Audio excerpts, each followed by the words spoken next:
আগে আমায় কেউ কষ্ট দিলে আমি যেমন রিয়াক্ট করতাম। হ্যালো, হ্যাঁ বল। এই জানিস তৃষা আজকে তোর নামে না অনেক উল্টোপাল্টা কথা বলছিল। কি? কিন্তু ও তো আমার খুব ভালো ফ্রেন্ড, আর আমরা কাইন্ড অফ বেস্ট আর ফ্রেন্ড। এক্স্যাক্টলি সেটাই তো আমি নিজেও তো অবাক হয়ে যাচ্ছিলাম। আর রিহানের সামনে অনেক উল্টোপাল্টা বলছিল আর তোকে নিয়ে। দেখ আমি কিছু কথা রেকর্ড করে রেখেছিলাম, তোকে পাঠাচ্ছি। কি করে করতে পারবে? তো তোমার বেস্ট ফ্রেন্ড ছিল নাকি?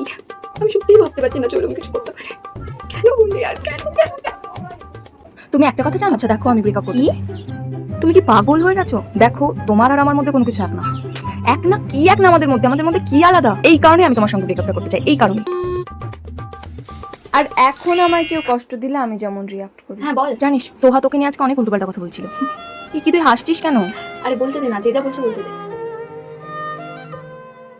দেখো আমি ব্রেকআপ করতে চাই। তুমি আর আমি একেবারে আলাদা, আমাদের মধ্যে কখনো। এই কি তুমি হাসছো কেন?